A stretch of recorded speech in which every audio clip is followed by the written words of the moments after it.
MSLI TV رہنمائی بدلتی دنیا کے لیے۔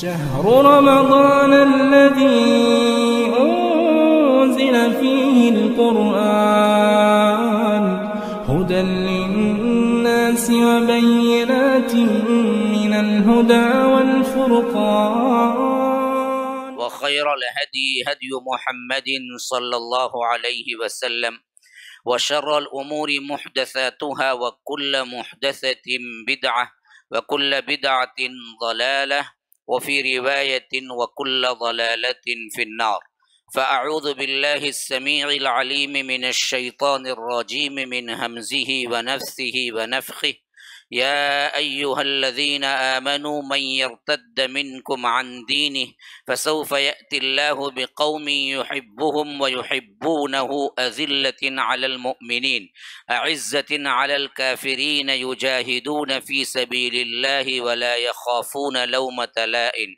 ذلك فضل الله يؤتيه من يشاء اللهم أرنا الحق حقا وارزقنا اتباعه وأرنا الباطل باطلا وارزقنا اجتنابه اللهم علمنا ما ينفعنا وانفعنا بما علمتنا وارزقنا علما رب اشرح لي صدري ويسر لي أمري واحلل عقدة من لساني يفقه قولي۔ اس اللہ کے نام سے ابتدا جس کے ناموں کی کوئی انتہا ہی نہیں۔ ولو ان ما فی الارض من شجرۃ اقلام والبحر يمده من بعده سبعة ابحر ما نفدت کلمات اللہ۔ اس ذات اقدس پر کروڑوں درود و سلام ہو جو تمام جہانوں کے لیے رحمت للعالمین بن کے آئے تھے۔ اللہم صلی علی محمد وعلی آل محمد کما صلیت علی ابراہیم وعلی آل ابراہیم انک حمید مجید وبارک علی محمد وعلی آل محمد کما بارکت علی ابراہیم وعلی آل ابراہیم انک حمید مجید۔ برادران اسلام، واجب الاحترام بزرگوں، دوستوں، عزیز ساتھیوں، لائق احترام ماؤں اور بہنوں، خیر البشر کے 30 جانثار صحابہ اس عنوان کے تحت اصحاب رسول اللہ صلی اللہ علیہ وسلم کی زندگیاں آپ لوگوں کے سامنے پیش خدمت ہے۔ اللہ کے رسول صلی اللہ علیہ وسلم جو جماعت تیار کی، اس جماعت کا نام صحابہ صحبت سے نکلا ہے۔ وہ جماعت استاد شاگرد کے نام سے مشہور نہیں ہوئی، اور جماعت گرو اور اس کے جو لوازمات ہیں اس سے مشہور نہیں ہوئی۔ اللہ تبارک و تعالی نے یہ گویا کہ سب سے اہم ترین بات بتانا چاہا کہ نبی آخر الزماں جناب محمد الرسول اللہ صلی اللہ علیہ وسلم اپنے اعتبار سے اخلاق کے اس بلند درجے پر فائز تھے کہ اپنے ساتھیوں کو وہی لقب دیا جو عمومی طور پر ہر کوئی اپنے اپنے ساتھیوں کو، دوستوں کو دیتا ہے۔ صاحب کا مطلب بھی ساتھی ہیں، ساتھ میں رہنے والے، اور یہ لفظ اللہ تبارک و تعالی نے خود قرآن میں بھی استعمال کیا اصحاب رسول اللہ صلی اللہ علیہ وسلم کے لیے، اور یہی وہ جماعت ہے جس کے مدح میں کئی آیتیں اتری۔ اللہ تبارک و تعالی نے جا بجا اللہ تبارک و تعالی کے اسلام اور اس کے دین اور اس کے ایمان کے قربانیوں کے سلسلے میں انہوں نے کیا کچھ کیا ہے اس کے صفات بیان فرمائی۔ کہیں فرمایا کہ ذالک مثلہم فی التوراۃ ومثلہم فی الانجیل، حتیٰ کہ قرآن میں نے ان کی مثالیں تو تورات میں بھی انجیل میں بھی بیان کی ہیں، اور اسی طرح آج جو میں آیت پڑھا اس میں فرمایا کہ من یرتد منکم عن دینہ، اے وہ لوگوں جو ایمان لائے ہو، اگر تم اپنے دین سے روگردانی اختیار کرتے ہو، اگر تم اس دین سے پلٹتے ہو، ارتداد کرتے ہو، چھوڑ دیتے ہو، یہاں پر ان لوگوں سے خطاب ہے جو یہود و نصارہ جانتے بوجھتے اللہ کے رسول صلی اللہ علیہ وسلم پر اسلام قبول کیے نہیں، ایمان لائے نہیں، ان سے فرمایا کہ اگر تم روگردانی کرتے ہو، حالانکہ تم کو معلوم ہے کہ جن نشانیوں کو تورات میں، انجیل میں اللہ تبارک و تعالی نے اتارا، اس نبی کے پاس وہ تمام نشانیاں ہیں، ہونے کے باوجود تم ضد میں آ کے قبول نہیں کرتے ہو، تو ہم ان کو ایسے عطا کریں گے، ایسی جماعت سے ان کی مدد کریں گے کہ فرمایا کہ فَسَوْفَ يَأْتِ اللَّهُ بِقَوْمٍ يُحِبُّهُمْ وَيُحِبُّونَهُ، وہ ایسے ہوں گے کہ وہ اللہ اور اس کے رسول سے محبت کرنے والے ہوں گے، اور اللہ اور اس کا رسول بھی ان سے محبت کرنے والے ہوں گے۔ أَذِلَّةٍ عَلَى الْمُؤْمِنِينَ أَعِزَّةٍ عَلَى الْكَافِرِينَ، مسلمان مومنوں کے ساتھ بڑے رحم دل ہوں گے، بڑے ہی ملنسار ہوں گے، بڑے ہی تواضع کرنے والے ہوں گے، کفار پر بڑے ہی سخت ہوں گے۔ أذلة على المؤمنين أعزة على الكافرين يجاهدون في سبيل الله، اللہ کی راہ میں جہاد کرنے والے ہوں گے اس معاملے میں، ولا يخافون لومة لائم، کسی ملامت گر کی ملامت کا ذرا برابر بھی اعتبار نہیں کریں گے۔ یہ وہی لوگ ہیں، اس آیت کے مصداق ہی جیسے رب العالمین نے فرمایا اللہ سے محبت کرنے والے اور اللہ اور اس کا رسول ان سے محبت کرنے والے، جب محبتیں آگے بڑھتی ہیں، جب محبتیں پختہ ہوتی ہیں، شریعت پہ چلنا آسان ہوتا ہے۔ یہ سب سے پہلے نقطہ ہے، یاد رکھو۔ آج ہمارا سب سے بڑا مسئلہ یہی ہے کہ شریعت کے احکامات ہمارے لیے بڑے مشکل ہے۔ وجہ کیا ہے؟ حب رسول اور اللہ کی محبت دونوں میں کمی۔ اگر یہ دونوں میں زیادتی ہے پھر تو شریعت خود آپ کی مرضی بن جائے۔ ہاں، شریعت کے مخالف چلنا مشکل ہو جائے۔ اور دوسری بات، اللہ کی عبادتوں اور اللہ تبارک و تعالی نے جو احکامات دیے ہیں اس پر عمل گویا کہ آپ کا محبوب مشغلہ بن جائے۔ عبادت سے دوری آپ کے لیے تکلیف دہ ہو، عبادت میں آگے بڑھنا آپ کے لیے محبوب بن جائے۔ یہ دراصل کیا ہے؟ محبت کی علامت ہے۔ جس سے محبت ہوتی ہے آپ نے بھی دیکھا ہوگا، اس کی ایک ایک کام، اس کا ایک ایک ادا، ایک ایک حرکت اپناتے ہوئے خوشی محسوس ہوتی ہے، اس کے یاد میں رہنا خوشی محسوس ہوتی ہے۔ یہ ہم جنسی اعتبار سے یا آج کے اعتبار سے جس طرح ہم نے محبتوں کو دنیاوی اعتبار سے سمجھا ہے، اگر دینی اعتبار سے سمجھنا چاہیں تو اللہ کی قسم اصحاب رسول اللہ صلی اللہ علیہ وسلم ہی کے واقعات سے سمجھ سکتے ہیں۔ ایک صحابی نوجوان، ایسے عمر جس میں انسان امیدوں آرزوؤں میں اور بہت ہی دنیا کے عیش و آرام میں اپنے آپ کو تج دیتا ہے، ایسا موقع باپ آتے ہیں، شکایت کرتے ہیں، اے اللہ کے رسول، میرا بیٹا عبادت میں ایسے منہمک ہے، ابھی ابھی نئی شادی ہوئی ہے لیکن بیوی کے ساتھ بھی وقت گزارنا نہیں ہے، راتوں میں لمبی لمبی نمازیں اور دن میں روزے، حتیٰ کہ بیوی ایسی ہے، ایک مرتبہ خود یہ جو باپ شکایت کر رہے ہیں اپنے بہو سے پوچھتے ہیں کہ کیا معاملہ ہے، تم اپنے شوہر کے لیے زیب و زینت اختیار نہیں کرتی؟ فرمایا کہ ابا جان کس کے لیے کروں، آپ کا بیٹا تو ایسے اللہ والا ہے، نہ کبھی آنکھ اٹھا کے دیکھتا ہے، نہ ضرورت محسوس ہوتی ہے، دن بھر تو روزہ رکھتے ہیں، رات بھر تو عبادتوں میں مصروف ہے، تو بناؤ سنگار کروں تو کس کے لیے کروں؟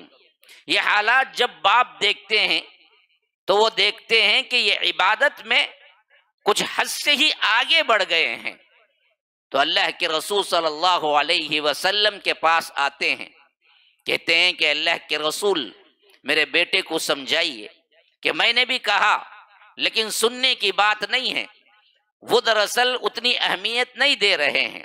آپ بتائیے کہ انہوں نے زندگی میں صرف عبادتوں کو اپنے اوپر حاوی کر رکھا ہے، نئی نئی شادی ہوئی ہے، بہو کی بھی شکایت ہے، تو یہ باتیں سن کے اللہ کے رسول صلی اللہ علیہ وسلم اس صحابی کو بلاتے ہیں جن کا نام اسم گرامی تاریخ میں حضرت عبداللہ بن عمرو بن عاص ہے، اور یہ شکایت کرنے والے باپ عمرو بن عاص ہیں، فاتح مصر۔ ان کی زندگی کے کئی پہلو میں آپ کو سنا چکا ہوں۔ یہ حضرت عبداللہ بن عمرو بن عاص اللہ کے رسول صلی اللہ علیہ وسلم، بخاری کی روایت کے مطابق جب آتے ہیں تو اللہ کے رسول صلی اللہ علیہ وسلم پوچھتے ہیں کہ عبداللہ کیا تم رات بھر نماز پڑھتے ہو؟ کہتے ہیں کہ ہاں اللہ کے رسول رات بھر نماز پڑھتا ہوں۔ کیا ہمیشہ روزہ رکھتے ہو؟ کہا کہ ہاں اللہ کے رسول صلی اللہ علیہ وسلم ہمیشہ روزے سے ہوں۔ فرمایا کہ ایسا نہ کرو، تو اللہ کے رسول صلی اللہ علیہ وسلم سے کہتے ہیں کہ اللہ کے رسول پھر بتا دیجئے۔ کہا کہ ایسا کرو کہ مہینے میں 3 دن کے روزے رکھ لو، ایام 20 کے 13، 14 اور 15، کیونکہ ہر ایک نیکی کا 10 گنا ملتا ہے۔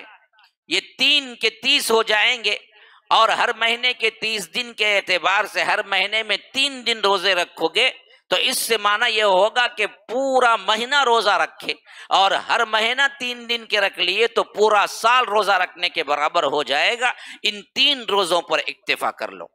تو حضرت عبداللہ بن عمرو بن عاص کہتے ہیں کہ اللہ کے رسول نے میں اس سے زیادہ طاقت رکھتا ہوں، آپ مجھے کچھ اور بڑھا کے کہیے، میں 3 دن سے زیادہ روزہ رکھ سکتا ہوں۔ تو اللہ کے رسول صلی اللہ علیہ وسلم نے فرمایا کہ اچھا ایسا کرو کہ تم پیر اور جمعرات کے روزے بھی شامل کر لو۔ کہا کہ اللہ کے رسول صلی اللہ علیہ وسلم میں اس سے زیادہ طاقت رکھتا ہوں۔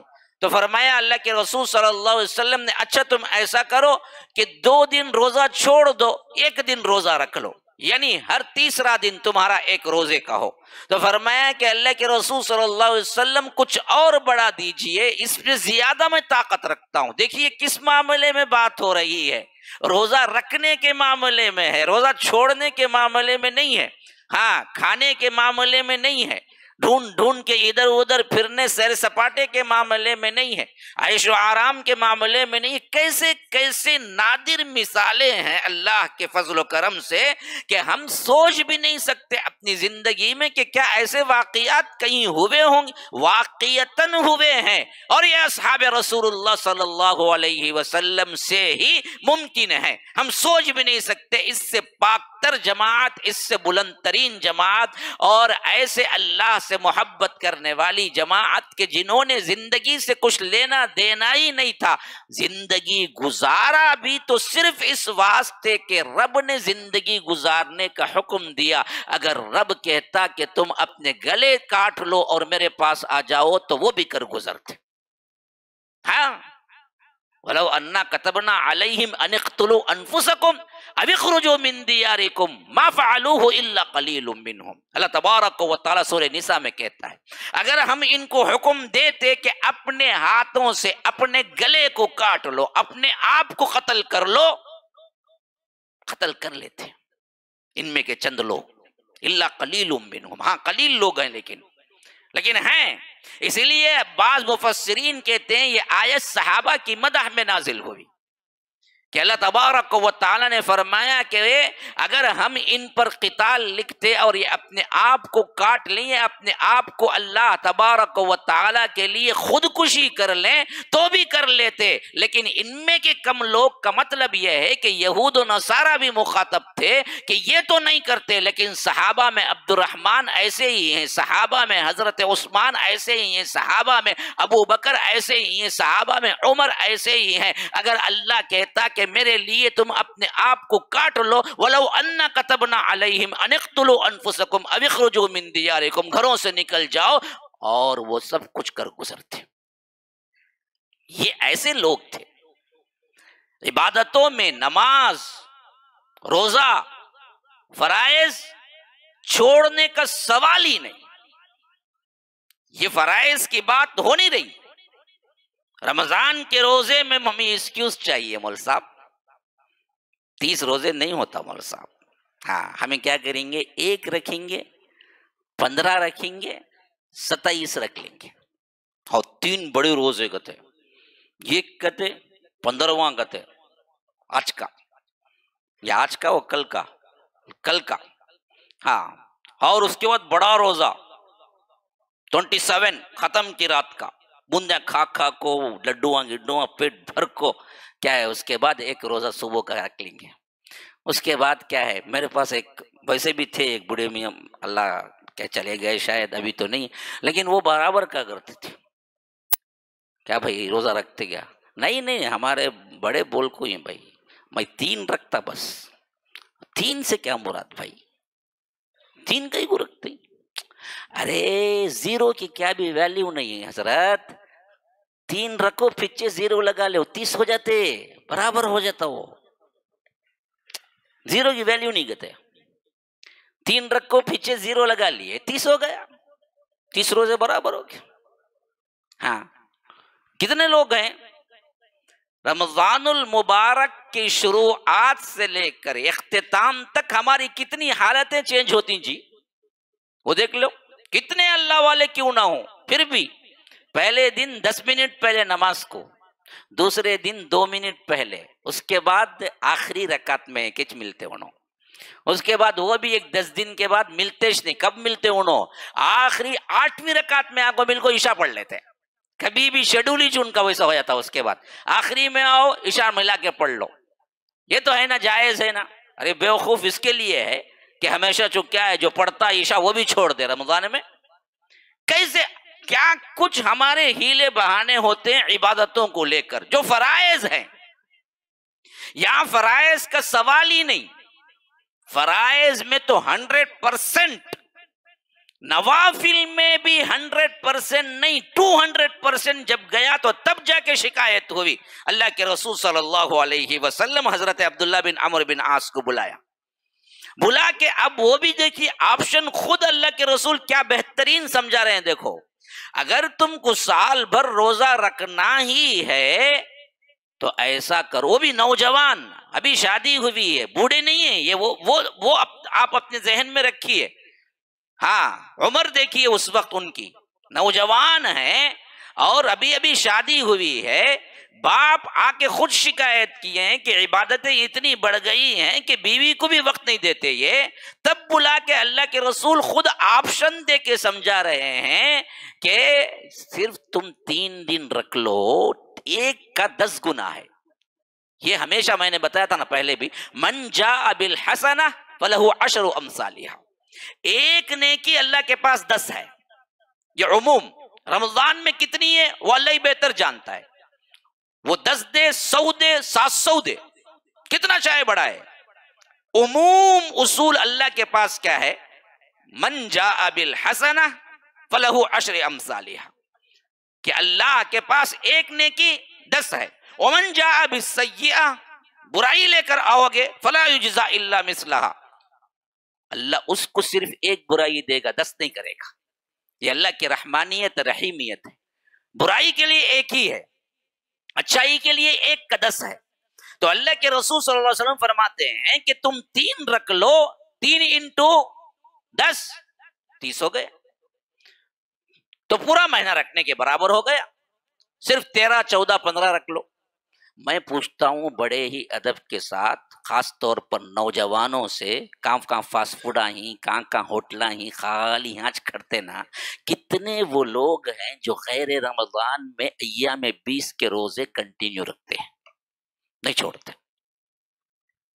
ہاں بیٹھے ہوئے کی اب ماشاءاللہ نوجوانوں کی جماعت ہے زیادہ، کتنے ہیں غیر رمضان میں، کتنا بڑا ثواب ہے اس کا، پورا سال روزہ رکھنے کا ثواب ہے، ہاں صرف 3، وہ بھی 13 14 15، اسے ایام 20 کہتے ہیں، ایام 20 کے روزے رکھنے والے نوجوان یہاں ہی نہ اٹھاؤ کنتے بھی، میں ہمیں 12 مہینے 11 مہینے برابر رکھتے، ماشاءاللہ پورے ہاتھ اٹھ گئی، دیکھو پورا ہاتھ اٹھے ہوئے، ماشاءاللہ وہاں سے ہمارے ایک فیصل صاحب اٹھائے ہیں، ماشاءاللہ اللہ برکتوں اور رحمتوں کا نزول فرمائے، کوئی ایک تو نکلا، ہاں بڈھے تبھی رکھتے، بڈھے ہی نا بڈھے رکھتے بڈھے کہیں کو پہلے سے پاپ بچارے کمزور ہی رکھنا سو تو نوجوان نہ کھاتا کھاتا انہیں نہ شہوت میں ہے.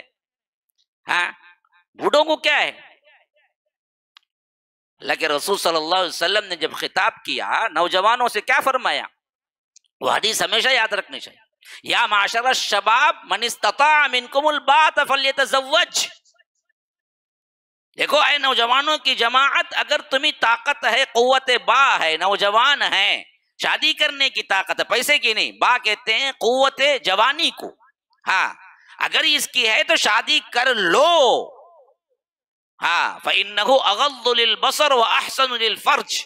یہ تمہارے آنکھوں کو نیچے رکھتا ہے اور تمہاری شرمگاہ کی حفاظت کرتا ہے. اگر نہیں ہے، کسی وجہ سے نہیں کر سکتے، تو فرمایا کہ فَعَلَيْهِ بِالصَّوْمِ، تم پر روزہ ہے. فَإِنَّ لَهُ وِجَاء، وہ شہوت کو توڑتا ہے. تو نوجوانوں سے خطاب ہے کہ تم رکھو روزہ. ہمیں کیا بولتے؟ جوان بچہ جی کھاندے جی، پتھر چبانے کا زمانہ جی نے، چبا چبا کو کھا. اچھا بیل بکرے کے سر کا کھاتے رہو، چبا لے کو رہو. لیکن کیا ہے، کبھی کبھی چبانا بھی چھوڑ. تیری زندگی کے لیے بھی اچھا ہے، تیرے جسم کے لیے بھی اچھا ہے. ہاں تو یاد رکھو اللہ کے رسول صلی اللہ علیہ وسلم یہاں خود رکانے کے لیے بتا رہے ہیں حضرت عبداللہ بن عمرو بن عاص سے. حضرت عبداللہ بن عمرو بن عاص کہتے ہیں کہ نہیں، میں اور کر سکتا ہوں، میں اور یہاں تک کہ اللہ کے رسول صلی اللہ علیہ وسلم فرماتے ہیں پھر تو تم صوم داؤدی رکھ لو، حضرت داؤد علیہ السلام کی طرح زندگی گزارو، ایک دن روزہ رکھو، ایک دن افطار کرو. تب جا کے حضرت عبداللہ بن عمرو بن عاص کہتے ہیں کہ اللہ کے رسول اس سے بھی زیادہ طاقت ہے. فرمایا کہ اس کے بعد کوئی روزے کا کوئی سبیل نہیں. اگر تم ہر دن روزہ رکھتے ہو تو جو صائم ایسا ہے کہ صائم الدہر، زمانہ بھر روزانہ روزہ رکھتا ہے، اس نے گویا کہ روزہ ہی نہیں رکھا. ہمیشہ روزہ رکھنا نہیں ہے، یہ حلال نہیں ہے. آخری ایک دن چھوڑ سکتے ہیں، ایک دن رکھ سکتے ہیں. یہ صرف اللہ کے رسول صلی اللہ علیہ وسلم کے لیے خاص تھا. صوم وصال جسے کہتے ہیں، مستقلاً روزہ، دن بھی روزہ، رات بھی روزہ، رات بھی روزہ، دن بھی روزہ. ایسے اللہ کے رسول صلی اللہ علیہ وسلم چاہتے تو کئی دن کنٹینیو کرتے تھے. یہ صرف رسول اللہ صلی اللہ علیہ وسلم کے لیے خاص تھا. امت کے لیے اللہ کے رسول صلی اللہ علیہ وسلم نے منع کر دیا کہ آپ کے لیے نہیں، آپ کے لیے آخری ایک دن روزہ، ایک دن افطار ہے. اور اسی طرح اللہ کے رسول صلی اللہ علیہ وسلم نے پوچھا کہ تم نماز میں روزانہ پوری رات نماز پڑھتے ہو، قرآن پڑھتے ہو؟ کہا کہ ہاں اللہ کے رسول. کہا کہ دیکھو میں سوتا بھی ہوں، نماز بھی پڑھتا ہوں. تو تمہارے لیے بھی ایک تہائی رات تم نماز پڑھو. یہ تاکید کرنے کے بعد اللہ کے رسول صلی اللہ علیہ وسلم عموماً اصول بتاتے ہیں. عبداللہ بن عمرو بن عاص سے کہتے ہیں کہ نوجوان سنو، تمہارے بدن پر بھی تمہارا حق ہے، تمہارے آنکھ پر بھی تمہارا حق ہے، تمہارے عزیز و اقارب کا بھی تمہارے پر حق ہے، تمہارے بیوی کا تم پر حق ہے. تو ان حقوق کو بھی ادا کرو، اللہ کے حقوق کو بھی ادا کرو. عبادتوں میں یوں نہ لگ جاؤ کہ بندوں کے حقوق پامال ہوں، بندوں کے حقوق بھی برابر ادا کرو، اللہ تبارک و تعالی کے حقوق بھی پورے کرو. تو عبادتوں میں بھی اور بندوں کے معاملات میں بھی دونوں ایک معاملہ، ایک اسٹیبل، ایک توازن ہونا چاہیے. اس کے بعد حضرت عبداللہ بن عمرو بن عاص کہتے ہیں کہ میں نے زندگی بھر اسی پر عمل کیا. آخری زمانے میں حضرت عبداللہ عمرو بن عاص بہت بوڑھے ہو گئے تھے، تو اس میں ایک دن رکھنا، ایک دن چھوڑنا، ایک دن رکھنا، ایک دن چھوڑنا بہت مشکل ہو جایا کرتا تھا. تو اس وقت کہا کرتے تھے کہ کاش کہ میں اللہ کے رسول صلی اللہ علیہ وسلم کی اس بات کو قبول کر لیتا جو اللہ کے رسول نے مجھے بتایا تھا کہ مہینے میں 3 دن رکھ لینا. لیکن میں نے اللہ کے رسول سے وعدہ کر لیا کہ ایک دن رکھوں گا، ایک دن چھوڑوں گا، کیونکہ ایک دن کھانا ایک دن چھوڑنا بہت مشکل ہے، لگاتار رکھ لینا آسان ہے. تو روایتوں میں آتا ہے کہ حضرت عبداللہ بن عمرو بن عاص نے اپنے آخری زندگی میں ایسا کر لیا تھا کہ 15 دن روزہ رکھتے تھے، 15 دن چھوڑ دیتے تھے. لیکن اللہ کے رسول صلی اللہ علیہ وسلم سے کیے ہوئے عہد سے نہیں پھرے. حالانکہ وہ عام نہیں تھا، سب کے لیے نہیں تھا، لیکن انہوں نے جو وعدہ اپنی جوانی میں کر لیا تھا، یہ ہے استقامت.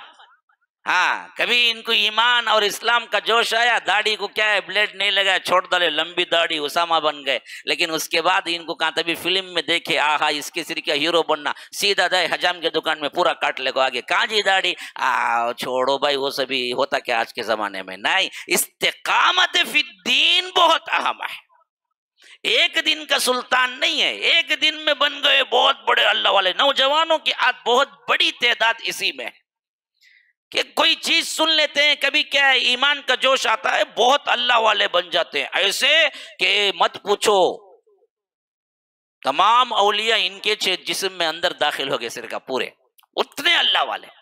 لیکن پھر اس کے بعد نکلتا دیکھو پورے شیطانہ اس کے اندر گھس گئے سرکت، ہر قسم کی برائی رہتی. کیا جی اس دن ویسے تھے نا، مول صاحب ویسا تھا، اب ایسا ہوں کیا کروں. یہ عبادت نہیں ہے جی، یہ مذاق ہے. استقامت فی الدین چاہیے. عبادت گو کم ہو لیکن اس میں مداومت چاہیے، اس میں ہمیشگی چاہیے. صحابہ کا یہ تر امتیاز ہم دیکھیں گے. حضرت عبداللہ بن عمرو بن عاص نوجوانی میں جو عہد کیے، بڑھاپا، 73 ہجری بعض روایتیں آئی ہیں، اور ہجرت کے وقت ان کی عمر 25 سال، تو یوں لگا لو 90 سال یا 90 سال کے اوپر کی زندگی. بعض روایتیں ایسی بھی ہیں، بعض روایتیں 70-80 تو ہیں. ایسی عمر تک پہنچنے کے باوجود بھی انہوں نے اللہ کے رسول صلی اللہ علیہ وسلم سے کیے ہوئے عہد کو نہیں توڑا. برابر پڑھتے رہتے تھے قرآن، تہجد اور نماز اور روزہ. زندگی کا وہی معمول بنا لیے جو معمول کے لیے اللہ کے رسول صلی اللہ علیہ وسلم سے وعدہ کیا. حضرت عبداللہ بن عمرو بن عاص، یہ عجیب بات ہم دیکھتے ہیں کہ باوجود بہت ذہین و فتین نوجوان کے، ان کے باپ کی اور ان کی اسلام قبول کرنے کی جو رفتار، یا یوں کہہ لیجئے کہ جو تاریخ ہے، وہ تقریباً غزوہ حدیبیہ یا آ کر خیبر کے بعد ہے، 7 ہجری. اس سے پہلے تک انہوں نے اللہ کے رسول صلی اللہ علیہ وسلم پر اسلام قبول نہیں کیا اور ہجرت نہیں کی. وجوہات کیا ہیں؟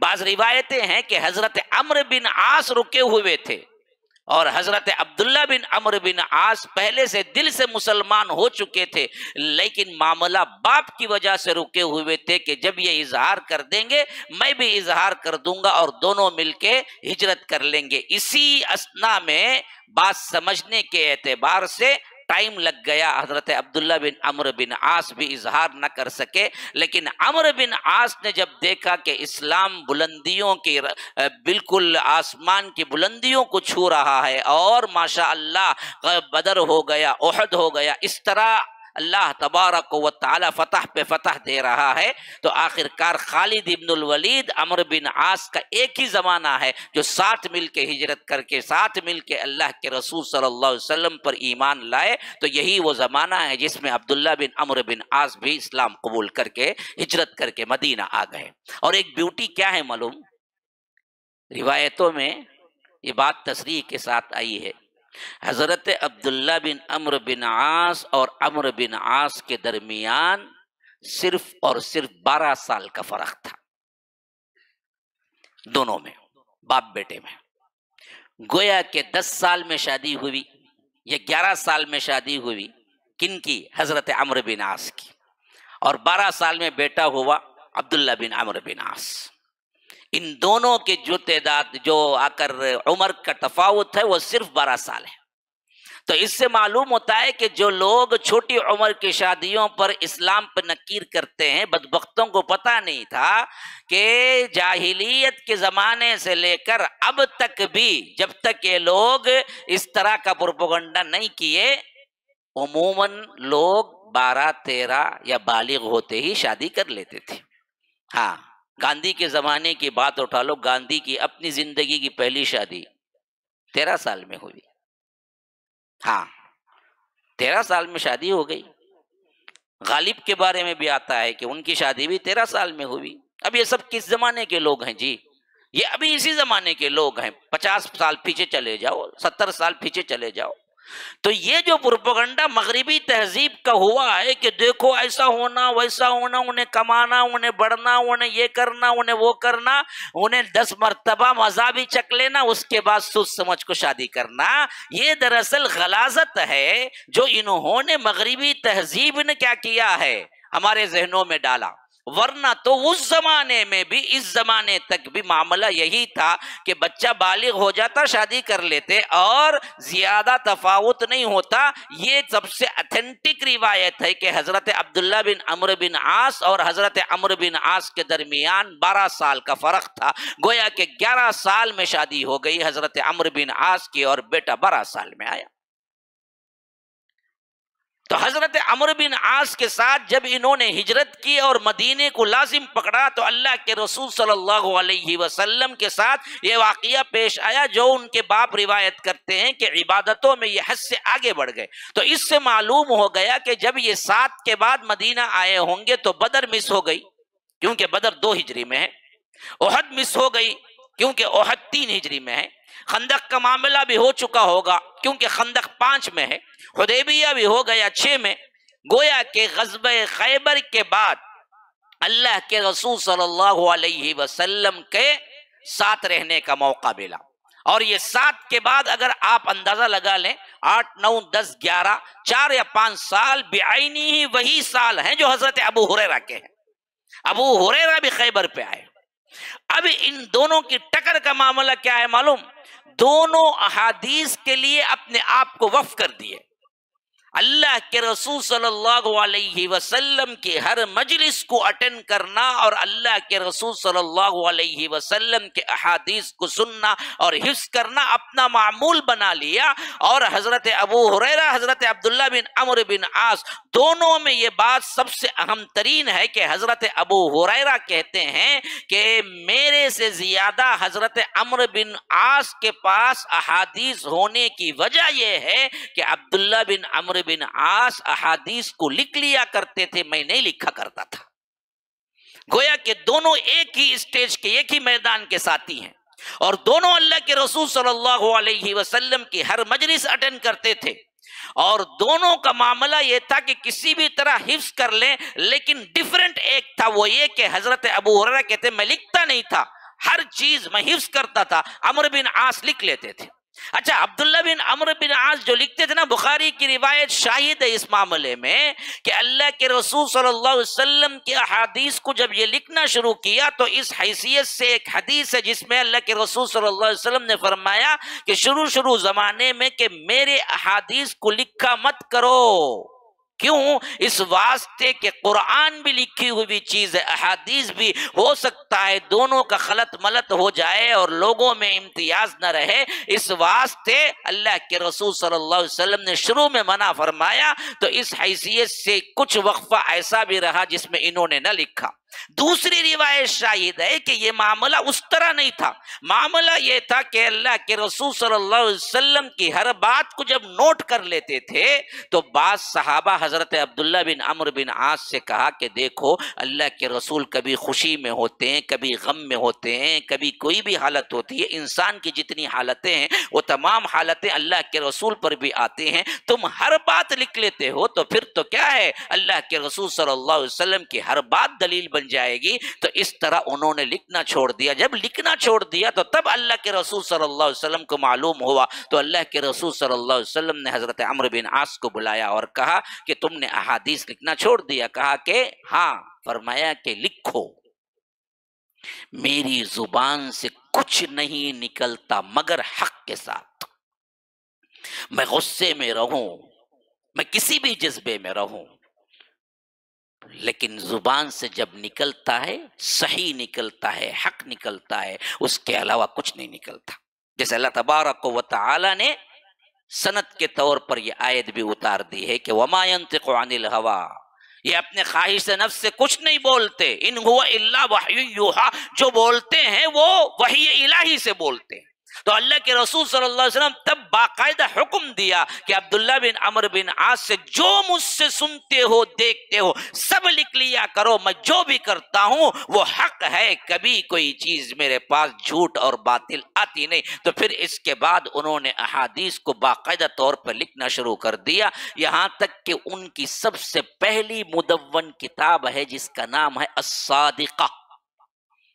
ہم کو یہ لوگ چکمہ دیتے ہیں جو خاص طور پر احادیث کا انکار کرتے ہیں یا اہل قرآن ہیں، یا بدبخت لوگ احادیث کو عجمی سازش کے طور پر لوگوں میں پھیلاتے ہیں یا مانتے نہیں ہیں، اور لوگوں کو یہ چکمہ دیتے ہیں دیکھو جی امام بخاری 200 سال بعد پیدا ہوئے تو 200 سال بعد احادیث لکھی گئی، پتہ نہیں 200 سال تک کیا ہوا کون جانے، اب اس کا اتھینٹیکیشن کون دے، لیکن بدبختوں کو معلوم نہیں یہ تدوین کی سب سے بہترین شکل تھی جو امام بخاری نے کی، جس کی وجہ سے امت اتفاق کر لی کہ اس میں جھوٹ شامل ہی نہیں ہو سکتا۔ لیکن اس کا مطلب یہ نہیں ہے کہ اس سے پہلے حدیث لکھی ہی نہیں گئی، اللہ کے رسول صلی اللہ علیہ وسلم کے زمانے ہی میں حضرت عبداللہ بن عمرو بن عاص نے حدیث لکھی، حتیٰ کہ ایک دو نہیں مجموعہ بنایا باقاعدہ کتابی شکل میں، الصادقہ نام تھا، اور اتنا محبوب تھا کہتے ہیں کہ اللہ کی قسم مجھے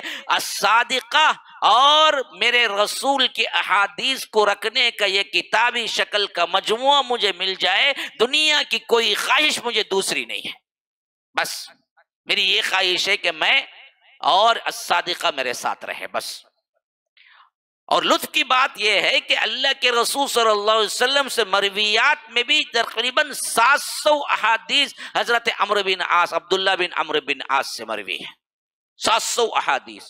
اچھا اس میں ایک نکتے کی بات ہے، حضرت ابو ہریرہ کہتے ہیں کہ زیادہ احادیث عمرو بن عاص کے پاس ہیں، کیونکہ وہ لکھتے ہیں اور میں نہیں لکھتا تھا، لیکن پھر بھی 5374 احادیث ابو ہریرہ سے مروی ہیں۔ ہاں ہم سیرت پڑھ چکے ہیں ان کی 5374 احادیث، اور یہ زیادہ ہیں، یہ لکھتے تھے لیکن ان کی مرویات 700 ہیں۔ یہ کیسے، یہ کیوں ہو گیا؟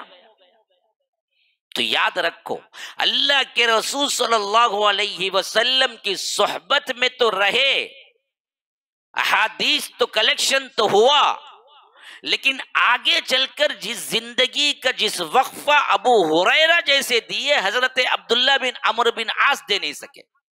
وجہ کیا؟ وجہ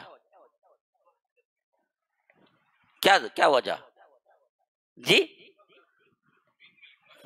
عمر تو ہے نا ماشاءاللہ، وہ بھی جوان تھے نا۔ یاد رکھو عبادات کا شغف زیادہ تھا، حضرت عبداللہ بن عمرو بن عاص کی بیوٹی عبادت کے اعتبار سے بہت اونچی تھی، ان کو جو محبت اور جو لطف جو لذت عبادتوں میں آتا تھا، تحصیل علم اور اشاعت علم میں وہ کم ہو گئے۔ رات بھر نمازیں، رات بھر قرآن، اور دن بھر روزے، یہ عبادت ایک ایک بیوٹی ہے، ایک صحابی کے اندر ایک بیوٹی دکھے گی آپ کو۔ ہر صحابی ایمان میں، اسلام میں، تقوی میں، پرہیزگاری میں ایک ایسا ایک پیمانہ نظر آئیں گے جو سب یکساں ہیں، لیکن اس کے بعد ایک الگ صفتوں میں ایسے نظر آئیں گے جیسے کہ تارے ہیں، روشنی میں سب ایک ہیں، لیکن پھر اس کے بعد خصوصیت میں کوئی نہ کوئی ہے۔ جیسے ہم انسان ہونے کے اعتبار سے، مسلمان ہونے کے اعتبار سے سب ایک ہیں، لیکن پھر بھی کسی بھی مسلمان کے ساتھ ذاتی طور پر کچھ نہ کچھ بیوٹیز ہوں گی، کوئی خیرات میں آگے، کوئی نماز میں آگے، کوئی روزے میں آگے، کوئی کچھ عبادتوں میں آگے، کوئی اچھائی میں آگے، کوئی کم گو، کوئی زیادہ، یہ جو الگ۔ ایسے ہی آپ دیکھیں گے کہ اصحاب رسول اللہ صلی اللہ علیہ وسلم ایک معاملے میں تو سب یکساں ہیں، صحابی ہونے کے اعتبار سے، ایمان، اسلام، ان کی چیزوں میں جو ایک ضروری ہوتی ہے، ایک پوائنٹ آف یوں سمجھ لیجئے کہ ایک ویلیو جہاں تک ہونا ہے وہاں تک سب یکساں ہیں، لیکن اس کے بعد ہر ایک صحابی کسی نہ کسی خصوصیت میں آگے رہے گا۔ جیسے حضرت ابو ہریرہ نے جو سیکھا اس کی اشاعت میں پورا وقت لگا دیا، روایتیں صحابہ پر، پھر تابعین پر، پھر تابع التابعین پر ان کا علم پھیلتا چلا گیا، حتیٰ کہ انہوں نے جب اپنے داماد کا انتخاب کیا، وہ خود رئیس التابعین تھے، حضرت سعید ابن المسیب، جن کو بیٹی دیا۔ گویا کہ کل مدینے کا علم اس وقت صحابہ کے بعد کسی کے پاس جمع ہوا تھا تو وہ حضرت سعید ابن المسیب جو حضرت ابو ہریرہ کے داماد تھے، پھر ان سے ہی تمام تابعین پہ پھیلا۔ تو انہوں نے کیا کیا کہ شاگرد بنائے اور شاگردوں کے شاگرد بنائے، اور روایتوں کے لیے اللہ کے رسول صلی اللہ علیہ وسلم کے احادیث کے لیے اپنی زندگی لگا دی۔ لیکن انہوں نے بھی کلیکشن اس سے زیادہ کیا تھا، لیکن ان کا رجحان جو تھا نا وہ عبادتوں کی طرف تھا، تو اس حیثیت سے عبادتوں میں یہ اپنے آپ کو لگائے رکھے، اس میں ان کی بیوٹی تھی۔ تو روایتیں ان سے کم آئی کہ صرف اور صرف 700 احادیث ان سے مروی ہیں، لیکن اس کے اعتبار سے حضرت ابو ہریرہ کا وہ قول یاد رکھ لینا چاہیے کہ یہ زیادہ تر الصادقہ میں جو انہوں نے درج کی تھی اس کی تعداد کوئی دوسری تھی، جو اپنے ساتھ رکھا کرتے تھے، جس میں سے وہ ڈھونڈ ڈھونڈ کے پڑھ کے سنایا کرتے تھے۔ کبھی کوئی موقع آ جائے مسئلے کا تو پھر اس مسئلے میں اللہ تبارک و تعالیٰ کے فضل و کرم سے احادیث سے فتوے دیا کرتے تھے۔ بہرکیف اس طرح اللہ کے رسول صلی اللہ علیہ وسلم کی زندگی مبارکہ میں جو غزوات ہوئے، ان میں کوئی اہم ترین غزوے میں حضرت عبداللہ بن عمرو بن عاص کا نام تو نہیں آتا، سوائے ایک غزوے میں جس میں وہ کہتے ہیں کہ اللہ کے رسول صلی اللہ علیہ وسلم نے مجھے خود بتایا کہ تم ان غزوے میں شامل ہونے والے فلاں غزوے کا ایک نام بتا کے کہا کہ شامل ہونے والے ہر آدمی کے لیے اونٹ کا انتظام کرو۔ میں نے دیکھا کہ کتنے اونٹ اویلیبل ہو سکتے ہیں، میں نے ان کے لیے اونٹ کا انتظام کر دیا، لیکن اونٹ تو کم پڑ گئے، لوگ اور جانے والے تھے۔ میں اللہ کے رسول صلی اللہ علیہ وسلم کے پاس آیا، کہا کہ اللہ کے رسول، آپ نے اونٹ انتظام کرنے کا کہا ہے، میں جہاں تک ممکن ہے میں نے اونٹوں کا انتظام کیا، لیکن اور لوگ اونٹ کے بغیر سواری کے لیے اونٹ ابھی درکار ہے، اور لوگ باقی ہیں۔ تو اللہ کے رسول صلی اللہ علیہ وسلم نے فرمایا کہ اچھا ایسا کرو، لوگوں کے ساتھ ایسی تجارت کر لو کہ کہو کہ اللہ کے رسول کے پاس جب مال غنیمت کے اونٹ آئیں گے، اب ایک اونٹ دو، اس وقت 2 اونٹ لے لینا، بدلے میں 2 اونٹ لے لینا، 3 اونٹ لے لینا، لیکن اب 2۔ تو اس طرح میں نے ارینجمنٹ کیا، اور اس طرح ارینجمنٹ کر کے سب کو اونٹ تقسیم کیا۔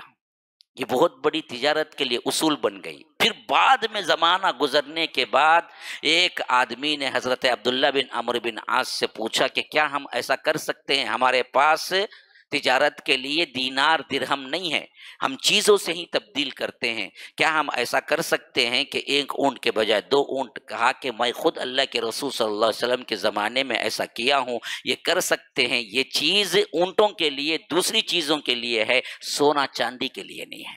پتہ ہے آپ کو، سونا چاندی کا معاملہ یدن بیدن ہے، جو جتنا جیسے دیا ویسا دینا، ویسے لے لینا، حتیٰ کہ دن پر بھی تبدیل نہیں کرنا۔ ہاں، آج لا کے سونا دے رہا ہے، کل پیسہ لے لیتا ہوں، غلط ہے۔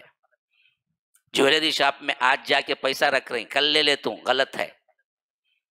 آج دو، آج لے لو، مسئلہ ختم۔ یہ دن بھی یہ دن 6 چیزوں کو اللہ کے رسول صلی اللہ علیہ وسلم نے فرمایا یہ دن بھی یہ دن ہونا چاہیے، اور جتنا ہے اتنا ہی۔ اللہ کے رسول صلی اللہ علیہ وسلم کے زمانے میں ایک صحابی ہے، اچھے کھجور بہترین، کہا کہ دیکھو میں جو ہے نا تمہیں 1 کلو اچھے کھجور دیتا ہوں، تم ذرا کوالٹی گری ہوئی 2 کلو دے دو۔ اللہ کے رسول صلی اللہ علیہ وسلم نے فرمایا یہی تو سود ہے، اتنا لینا جتنا دیے، یہ کھجور کے ساتھ نہیں کر سکتے۔ کھجور بھی ان میں سے ایک ہے، سونا چاندی کھجور نمک 6 چیزیں ہیں، دوسرے میں کر سکتے ہیں۔ 6 اشیاء بیان کی اللہ کے رسول صلی اللہ علیہ وسلم، جس میں بیدن بیدن صحیح صحیح برابر برابر ہونا ہے۔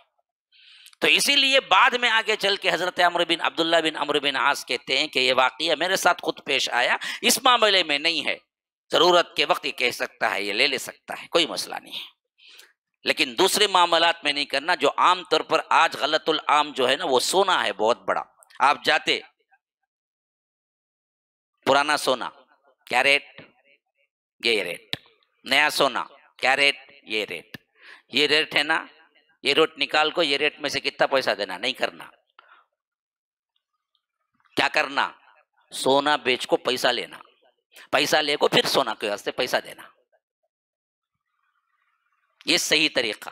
جو عموماً جو کرتے ہیں نا ہماری عورتیں وغیرہ، عام طور پر یہ کیا ہے، غلط ہو گیا ہے، لیکن معلوم نہیں ہے. یہ دن بھی اب پیسہ دیے پیسے سے لینا، مال دیے مال میں کیا نہیں کرنا، پرانا مال نیا مال ملا کے ایک ساتھ نہیں لینا. نہیں آج کا ریٹ دیے کلا کے نہیں لینا. یہ تمام چیزیں جو ہے شکلیں ہمارے پاس عام طور پر ہو گئی ہیں جو جویلری شاپ میں آسانی کے ساتھ کرتے ہیں.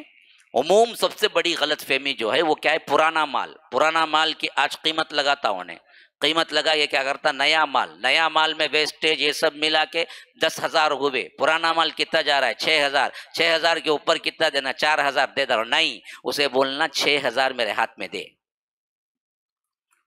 6,000 پرانا مال ہے نا، وہ پرانے مال کے 6,000 مجھے دے ہاتھ میں. اب انہیں مال دیتے وقت اگر انہیں 6,000 لگایا تو 6,000 نہیں دیں گا، انہیں بولیں گا 3% کاٹ کے دوں گا. بولیں گا کیش دو، بولے تو انہیں کیا بولیں گا، نہیں نہیں نہیں کیش نہیں، پرانے مال کی یہ قیمت کیش میں دو بولے تو 3% نیچے. اب یہ 3% جاتا نا، اسی لیے شریعت بولتی نہیں، پرانے مال کو نئے مال سے نہیں کرنا، تمہیں اسے پیسے میں کنورٹ کرنا. پھر پیسے سے 10,000 دے کو لینا. ہاں اس حد تک کیا ہے، کسی کو دھوکہ نہ ہو. لا ضرر ولا ضرار، نہ دکان والے کو دھوکہ ہو نہ لینے والے کو. یہ صرف کیا ہے، سونا چاندی میں ہے. تو اسی لیے حضرت عبداللہ بن عمرو بن عاص کہتے ہیں کہ میں نے اونٹ میں یہی کیا کہ اللہ کے رسول صلی اللہ علیہ وسلم نے فرمایا کہ ایک اونٹ اب لے لو، کہو کہ اگر اللہ کے رسول صلی اللہ علیہ وسلم کے پاس آئیں گے 2 اونٹ دیں گے ہم واپس. تو اس طرح کیا ہے میں نے خود کیا. تو پھر اس کے بعد ہم دیکھتے ہیں کہ حضرت صدیق کی خلافت میں، حضرت عمر کی خلافت میں، حضرت عثمان کی خلافت میں یہ بالکل کہیں بھی نام نہیں آتا ہے. کیوں جی؟ اس واسطے کہ عبادت میں شغف تھا. صرف ایک ہے بڑی لڑائی جس میں جنگ یرموک جو میں پہلے بیان کر چکا ہوں، رومیوں کا سب سے اہم ترین معرکہ تھا، اس میں یہ شامل ہوئے. بقیہ یہ اپنے باپ کے ساتھ رہے. بس باپ فاتح مصر تھے، اللہ تعالیٰ نے ان کے ہاتھوں پر مصر کو فتح کیا تھا تو وہاں مصر میں باپ کے ساتھ رہے. یہاں تک کہ پھر اس کے بعد ان کا نام سب سے زیادہ جہاں آتا ہے وہ 37 ہجری میں جنگ صفین میں آتا ہے، جو حضرت علی اور حضرت معاویہ کے ساتھ ہوئی تھی، جس کو لے کر کیا ہے یہ نیٹ کا ڈاکو وغیرہ حضرت معاویہ پر لان تان کرتا ہے. اور اسی طرح بہت سے لوگ اس معاملے میں اہل السنہ والجماعہ کا جو منہج ہے اس کو چھوڑ کر سمجھتے ہیں کہ صحابہ ایک دوسرے سے لڑائیاں کی ہیں. حالانکہ یہ جو بھی ہوا وہ حق کی وجہ سے ہوا. کوئی اس میں دو طرفہ کسی کے لیے لان تان نہیں ہے، سب دونوں جنتی ہیں. لیکن اس میں حضرت عبداللہ بن عمرو بن عاص کا بہت بڑا نام آتا ہے. وجہ کیا ہے کہ حضرت عمرو بن عاص حضرت معاویہ کے ساتھ ہوتے ہیں، تو اس حیثیت سے حضرت عبداللہ بن عمرو بن عاص بھی حضرت معاویہ کے ساتھ ہوتے ہیں. جنگ ہوتی ہے، بڑی زبردست جنگ ہوتی ہے، ادھر حضرت علی ادھر حضرت معاویہ. دو طرفہ جتنے لوگ مارے جاتے ہیں خالی ان کی تعداد اگر دیکھی جائے تو 90,000 لوگ شہید ہوتے ہیں. 90,000 لوگ، جس میں کئی صحابہ ہوتے ہیں. اچھا اس میں اور ایک بیوٹی کیا ہے کہ حضرت عمار بن یاسر بھی شہید ہوتے ہیں، اور شہید ہوتے ہیں حضرت علی کی طرف سے.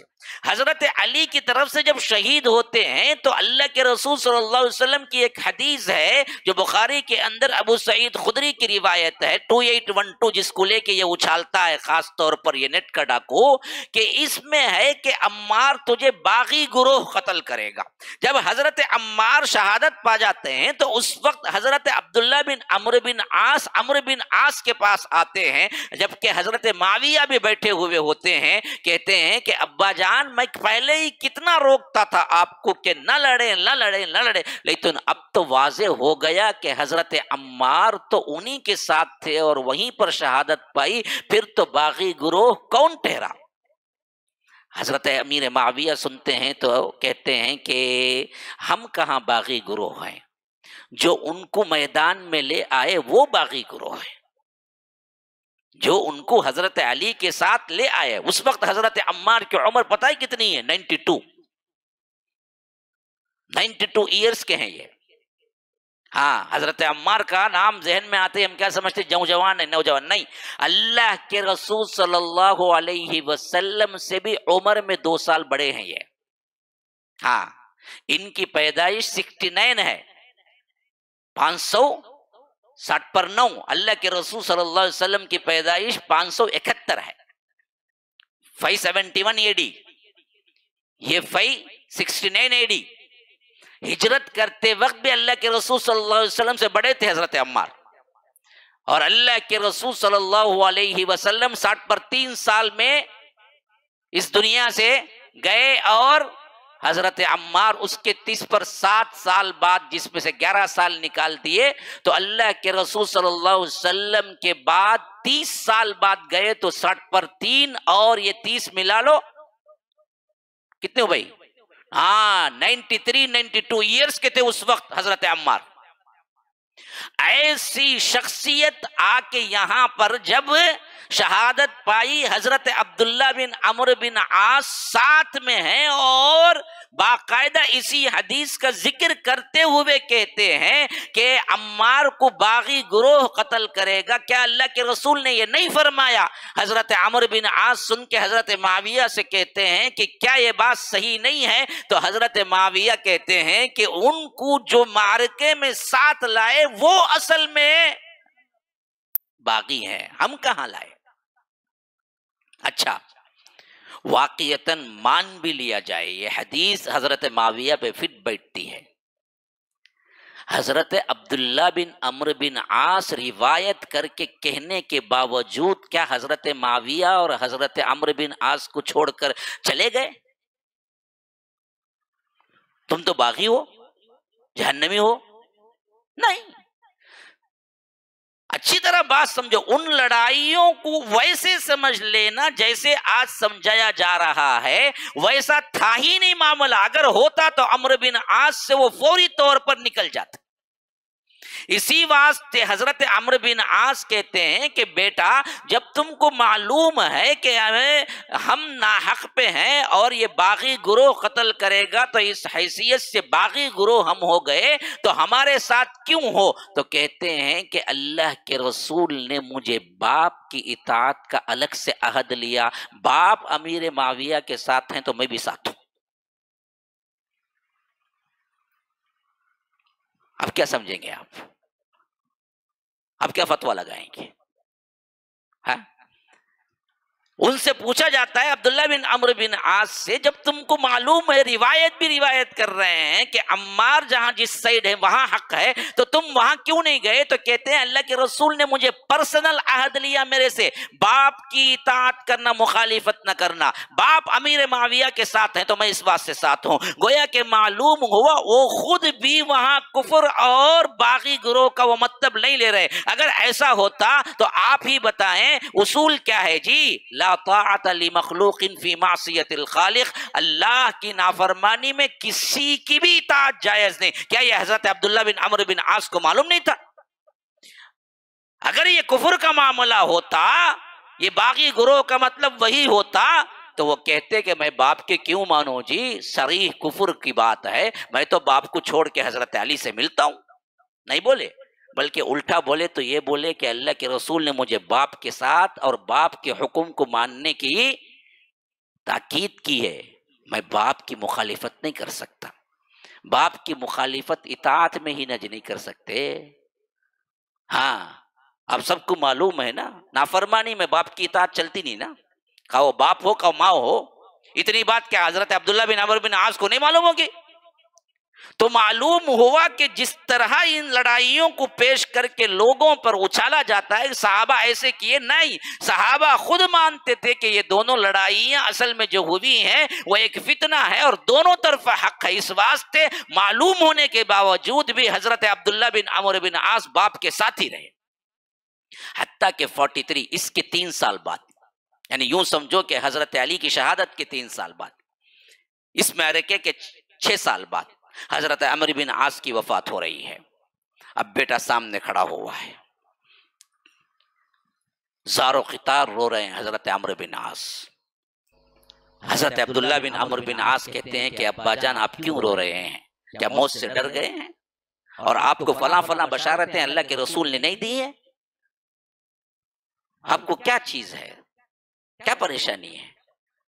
تو اس وقت کہتے ہیں کہ بیٹا میرے زندگی کے 3 دور تھے۔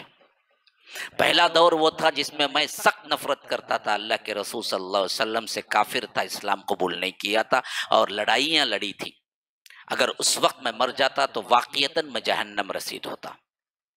پھر دوسرا دور آیا جس میں اللہ کے رسول صلی اللہ علیہ وسلم سے ایسی محبت تھی، دنیا کے کسی معاملے میں کسی چیز سے محبت نہیں تھی، اور میں تن من دھن اللہ کے رسول صلی اللہ علیہ وسلم پر نچھاور کرنا چاہتا تھا۔ ایسی محبت تھی کہ اگر اس وقت اللہ تبارک و تعالی مجھے موت دے دیتا تو مجھے یقین کامل ہوتا کہ میں جنتی ہوتا۔ لیکن تیسرا دور وہ ہے جو اللہ کے رسول صلی اللہ علیہ وسلم کے بعد ہم پر گزرا، جس میں کچھ نیکیاں بھی ہو گئی، کچھ غلطیاں بھی ہو گئی۔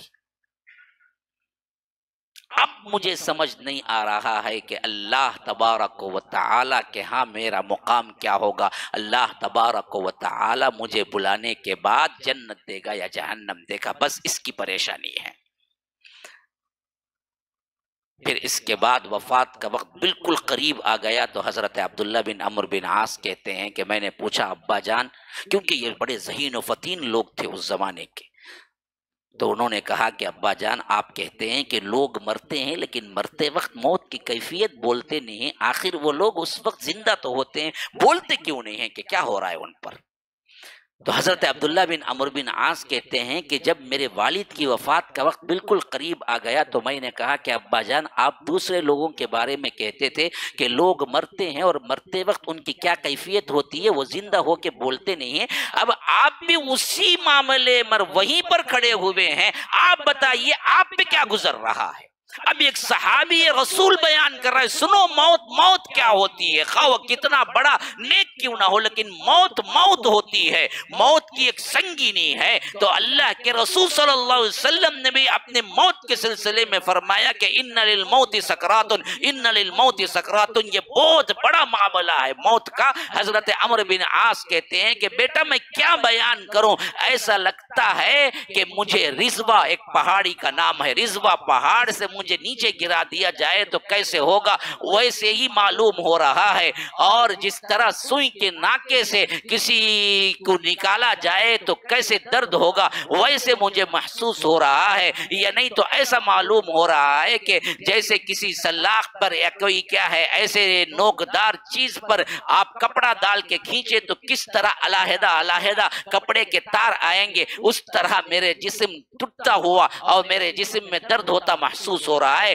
میں اس کو مکمل نہیں بیان کر سکتا، یہ ایک صحابی رسول بیان کر رہے ہیں، موت کی ایک تکلیف ہے جو ہر ایک کو سہنا ہے، جہاں سے ہر ایک کو گزرنا ہے۔ یہ کہتے ہوئے کہتے ہیں کہ بیٹا اگر میری وفات ہو جائے تو آگے پیچھے لوگوں کو روتے ہوئے لے کے مت جانا اور آگ مت لے کے جانا، اور اس طرح کے بعض دوسری چیزیں جو کہ شریعت کے خلاف ہیں وہ تمام چیزیں کہتے ہیں اور وفات پاتے ہیں۔ پھر حضرت عبداللہ بن عمرو بن عاص ان کی نماز جنازہ پڑھاتے ہیں۔ اس طرح یہ زندگی کے دوسرے ادوار میں آگے جاتے ہیں۔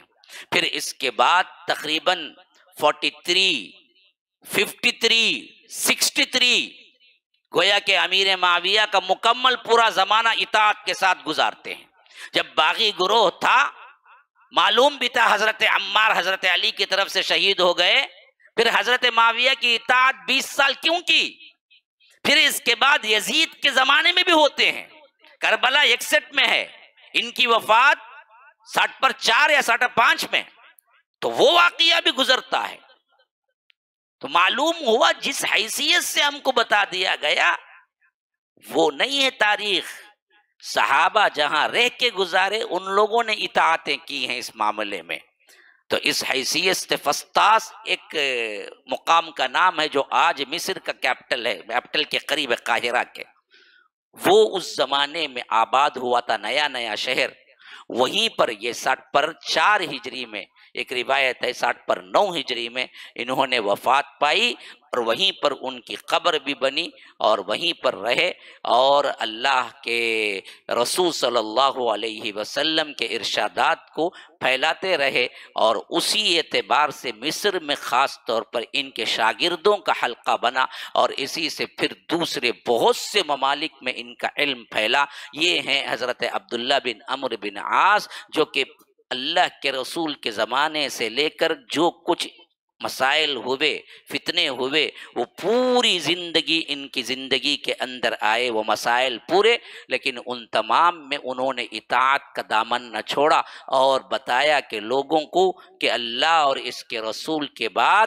امیر کی اطاعت اور جو حاکم ہے اس کی اطاعت کے ساتھ زندگی گزارنا، یہی اصل میں اللہ اور اس کے رسول چاہتے ہیں، اسی کا حکم دیا ہے۔ ھذا وباللہ التوفیق، صلی اللہ وسلم علی نبینا محمد۔ اسأل اللہ لی ولکم ولسائر المسلمین من کل ذنب فاستغفروه انہ هو الغفور الرحیم، والسلام علیکم ورحمۃ اللہ وبرکاتہ۔ 2 منٹ بیٹھیں بھائی، 2 منٹ بیٹھیں، کفارے کے بعد آپ اٹھیں جی۔ اللہ اکبر۔ منور بادشاہ ایکسیڈنٹ ہوا تھا بول کے دعا کی ایک درخواست آئی تھی، آج اطلاع آئی ہے کہ ان کا انتقال ہو گیا۔ اللہ تبارک و تعالی ان کی قبر کو نور سے بھر دے، اور ان کے حسنات کو قبول فرمائے، ان کے سیئات سے درگزر فرمائے۔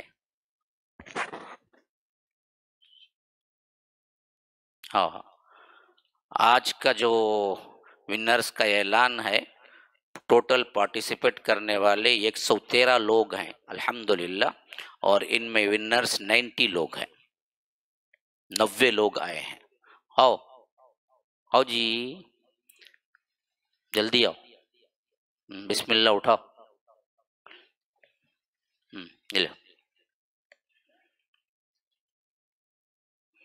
عبد المالک نرمل، کیا بھائی کہتے بھی رکھ دیجیے کیا نرمل والے کو دے ڈالنا بول کیا؟ ہاں ماشاء اللہ، آؤ بھائی نمبر 2 لو جی، لو۔ دوسرا انعام پانے والے فریحہ حکیم چنئی، ماشاء اللہ، چلو لو۔ تیسرا انعام پانے والے ہیں ثانیہ بنت محمد علی اڑپی، ماشاء اللہ، انڈیا کے دنیا کے مختلف جگہوں سے اللہ کے فضل و کرم سے پارٹیسپیٹ کر رہے ہیں لوگ۔ اللہ تبارک و تعالیٰ ان کے شوق و ذوق کو اور آگے بڑھائے۔ اور ہمارے ایک مہمان آئے ہوئے ہیں خاص طور پر ہریہر سے، شیخ ہریہر سے، جن کا مدرسہ چل رہا ہے بنات کا، اور الحمدللہ اس سے پہلے بھی 2-3 مرتبہ ہمارے ہاں آ چکے ہیں چندے کے سلسلے میں، اور یہاں پر جو اہم ترین خدمات ہوتے ہیں، میں چاہتا ہوں کہ شیخ کے زمانے ہی آپ لوگ سنیں اور اس میں تعاون میں آگے بڑھیں۔ بہت کم مدت میں ماشاءاللہ 5 منٹ میں وہ تمام کا خلاصہ آپ کے سامنے پیش کریں گے، اور آپ لوگوں سے میری درخواست ہے کہ پھر اس کے بعد جو لوگ ماہانہ اعتبار سے یا سالانہ اعتبار سے ایک بچی کا خرچہ اٹھانا چاہتے ہیں، اس اعتبار سے وہ لوگ آگے آئیں، اور جتنا ہو سکتا ہے خواتین میں بھی ہوں، آپ لوگ بھی ہوں، جتنی مدد کرنا چاہتے ہیں آپ لوگ آگے بڑھیں۔ فجزاکم اللہ احسن الجزا۔ نہیں یہاں پر بیٹھے، میں السلام علیکم ورحمۃ اللہ وبرکاتہ۔ کہ یہاں پر جو معاملات ابھی چل رہے ہیں، خاص طور پر تیسری جو چھت ڈالی جا رہی ہے، اس کے لیے میں رمضان المبارک سے پہلے ہی اعلان کیا تھا کہ 65 لاکھ کی ضرورت ہے۔ ابھی دراصل 50 لاکھ کی ضرورت ہے، کام ہو رہا ہے، چھت پڑ چکی ہے۔ میں نے سوچا کہ اگر اس کو آسانی سے تقسیم کر لیا جائے، کوئی بڑا اماؤنٹ ہی نہیں بنتا، 1000 لوگ 5000 روپیے دیں گے، 50 لاکھ بن جائیں گے۔ الحمدللہ جو بلڈنگ فنڈ کے لیے میں اعلان کیا تھا کہ 1000 لوگ 5000 روپیے کے لیے تیار ہو جائیں، تو ہماری تعمیر جو چل رہی ہے وہ مکمل ہو جائے گی۔ ان میں 90 پر 3 افراد اب تک شامل ہو چکے ہیں، 100 کے قریب آ گئے ہیں، ابھی 900 باقی ہیں۔ 5,000 روپیے اگر آپ دیں گے اللہ کی راہ میں، اوپر کی جو تعمیر چل رہی ہے ہاسٹل کے سلسلے میں، وہ ہمارا کام مکمل ہو جائے گا۔ میرے بھائیو، رمضان کا مہینہ ہے، آگے بڑھ کے آئیں اور اس معاملے میں ہمیں تعاون کریں اور دنیا و آخرت دونوں میں سرخروئی حاصل کریں۔ الحمدللہ ہم نے جب بھی اعلان کیا ہے آپ لوگ اس کا بہترین ساتھ دیے ہیں۔ امید ہے کہ اس معاملے میں آپ لوگ ابھی بھی کار خیر میں ساتھ دیں گے۔